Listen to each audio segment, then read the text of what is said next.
What is going on, guys? It is Average Player here, and I'm going to be talking about my top 10 decks for this format. Technically, like the five that I think are like the solid, like five decks of this format. Um, and then I have five like kind of like honorable mentions. So we're gonna kind of talk about it. If you guys see me looking over in this direction, it is because that's where OBS is. I got two monitors, so I want to make sure everything's running smoothly, and I don't want to sit there and make it look like I'm not paying attention to what I'm doing. But here on number 10 is actually going to be like my hot take, and is going to be Dinosaur.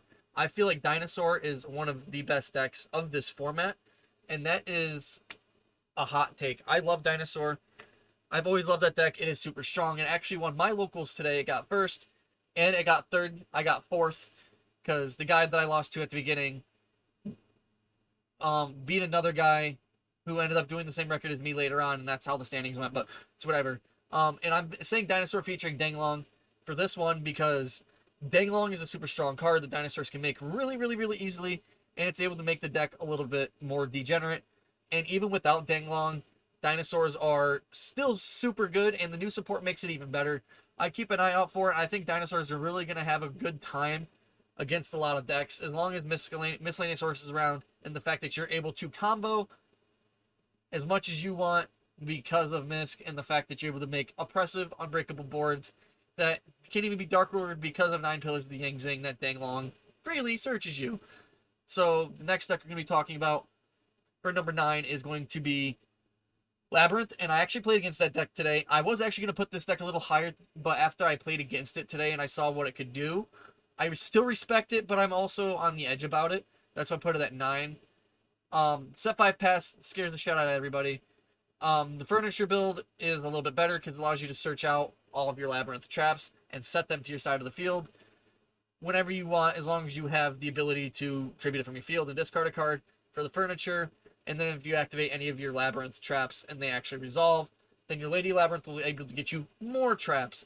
So it's basically just like a game of, let me put up more trap cards, let me stop you, and play with really powerful trap cards so you can't play the game. Now, the problem with it is if you're the one who's playing Labyrinth and you go first and you set 5, your opponent ashes your big welcome or your welcome, and then they duster your back row. It literally just absolutely destroys you. You can't really play off of that. You get none of your furniture effects. You don't get Lady Labyrinth effect. You're just not having a good time there. So that's why I think Labyrinth is a little bit lower. I put it at 9 here because I think that that's the best place for it. Number 8 is going to be Super Heavy Samurai, and this is a hot take. See, I'm not going to say Super Heavy Samurai is a bad deck. It is a super, super good deck. Still, even after Scarecrow got limited to, or not limited to 1, after it got banned, X-Nay, bye, that bitch is gone. We're going to say that since Scarecrow is banned, the deck is not as good anymore. Speaking, if you guys have watched Pack's video, that there's not as many one-card starters as there was. It gets rid of the Soul Piercer as a starter, and it gets rid of another card as a starter. I don't even remember what it is. Drone Lockbird's still super good against this deck, and hand traps actually make more of a difference against the deck now than they did in the past, because that Scarecrow being gone doesn't allow them to extend to the point where they can make whatever they want, along with Cyberstein being banned so they can't exterior you a million times either. So that's why I think it's a little bit lower, and I put it at 8 because I think that that's where it belongs. Number 7, we're going to be talking about, or not, wow, I completely messed that up there. Ignore my other ones. So it's Dino 10, Labyrinth 9, Super Heavy Samurai 8. Number 7, we're going to be talking about Fluon Dries. Karma, this is where you're going to have to close your ears.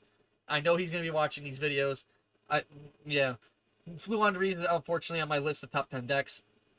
I feel like it's not respected. I feel like nobody pays attention to it. And it is still a super good deck. I saw it top the YCS at Philadelphia. I saw it do really good for other decks. So I think that Fluon Dries is still a really solid deck, and it's something you should keep an eye out for. With the ability to normal summon your opponent's turn, make cards like M-Pen, use Scary Seed, and negate a special summon, your opponent can only normal summon. And the ability to play hand traps along with it, like Dimension Shifter, and like DD Crow is really searchable in the deck.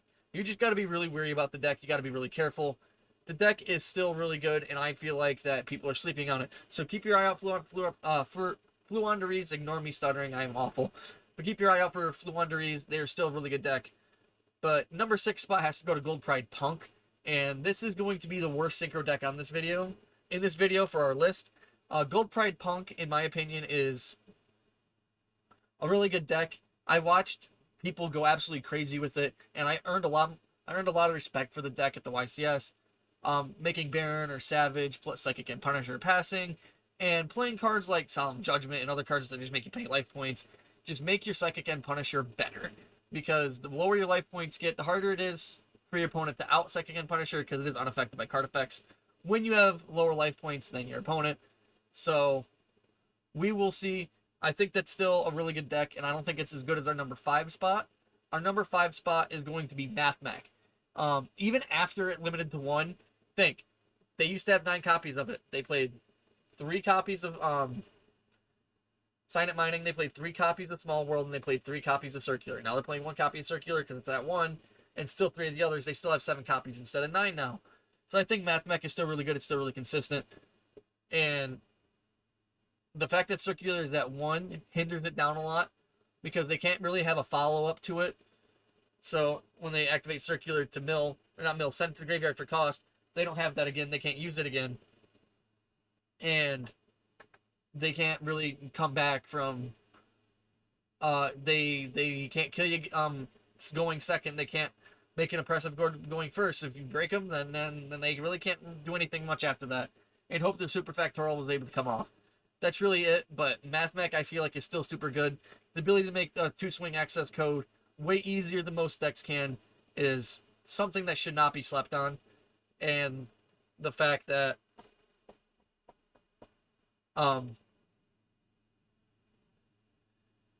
you can also put up Firewall Singularity is stupid good. I had to think about the card's name real quick. So don't sleep on Mathmech. Mathmech, I feel like, is a top 5 deck in this format still, because they still have Circular. Circular is still good, and they have multiple ways of getting it out.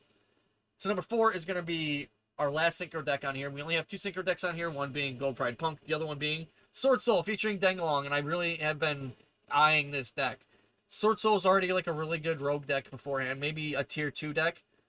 It wasn't tier 1, but maybe like a good tier 2 deck, where you're able to make a whole bunch of good synchro monsters, and we're able to black out your opponent for multiple pops. It was still really solid. It's not as good as it was when it first came out, because the format's obviously changed a lot, but I'm putting Denglong with it, and I think that's the reason why it's going to shine a lot more.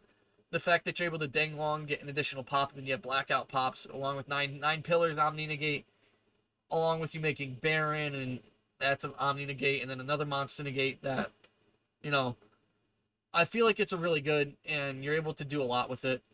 And because of the fact that you have Denglong in there, I think you're going to be able to end on a little bit more than you would beforehand. Make your board a little bit more impressive and harder to Dark Ruler, and harder for the cards that you can't negate, like Dark Ruler, Forbidden Droplet, if they're not going to expect that trap card. You know, whatever it might be, I feel like that's going to be one of the best decks in this format.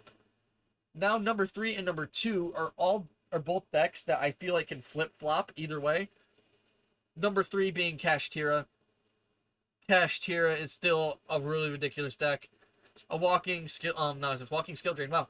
A walking Macrocosmos. It's not something you can play around with. It can also banish his cards with its own effect, so you gotta be wary of it. It's still really good. The Kashtira monsters are still really big.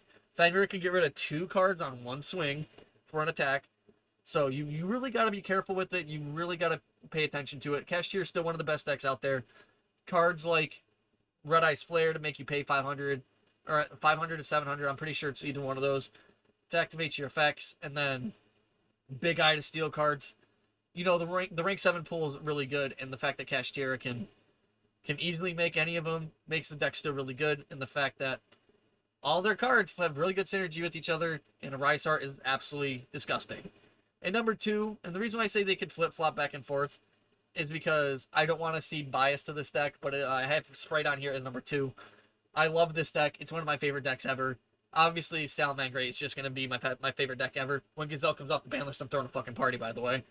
But Sprite being here is expected.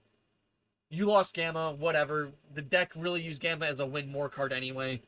And your starter going down the 2, like, really? What? Konami, like, hold on. It's literally like a smack on the wrist. Not even, like, it's like a little baby smack.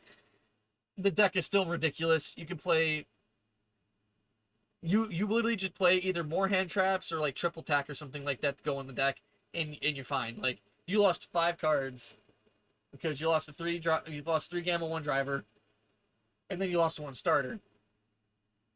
You're able to toolbox your deck a little more, maybe play like Prosperity if you didn't play it before, triple Technic's Talent, whatever, maybe Thrust. You have a lot of options. I think Sprite is still really good since you have Red and you have Carrot and you got Pixie. You can do multiple things with the deck. I think that you can play Sprite multiple different ways, unlike Kashtira, and you will find success with Sprites. But I'm going to have to agree, the best version of Sprites probably out there right now is Melfi Sprite. And Pure is still solid. You can also still play it with, Fur Hires. You could play it with Runic still. You could play Live Twin. I've seen people still play that. It really depends on what you think, but Sprites are still stupid good, and I think people are sleeping on it, and I think that's the reason why it's been topping. And not only that, the card prices are just sky high with them right now compared to where they were. And number 1 best deck in this format, in my opinion, as this won't have a shock to anybody because I have been talking about this deck a lot recently. It is a really, really, really good deck in my opinion. It is going to be Branded Despia. This deck's good. Losing Branded Expulsion does absolutely nothing to the deck. You got Sanctifier Dragon. It's a little harder to do than Branded Expulsion because, like, whatever, right? Sanctifier Dragon, I guess it's easy to interact with because you can just chain Branded Expulsion whenever. Gimmick Puppet Lock your opponent anyway. Sanctifier is, I guess, a little more fair. But the fact that Brandon can still play through multiple hand traps, and they have different variants. You can play Branded Despia Dogmatica. You can play whatever version you want of that deck, and it'll still be stupid good.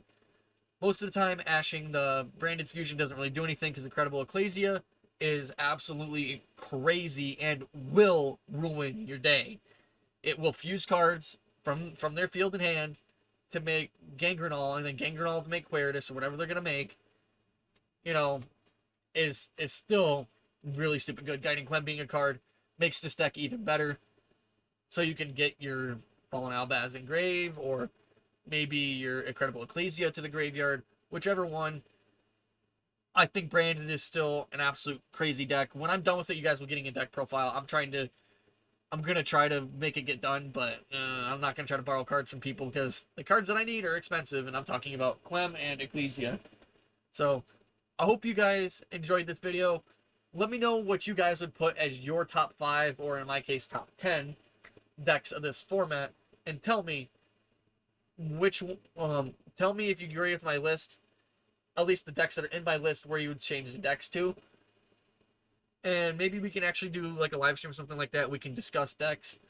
We could try to build something crazy. I don't know. Let's try stuff. And I'm always down to that. So let me know what you guys think. Drop a like and subscribe, and I will see you later.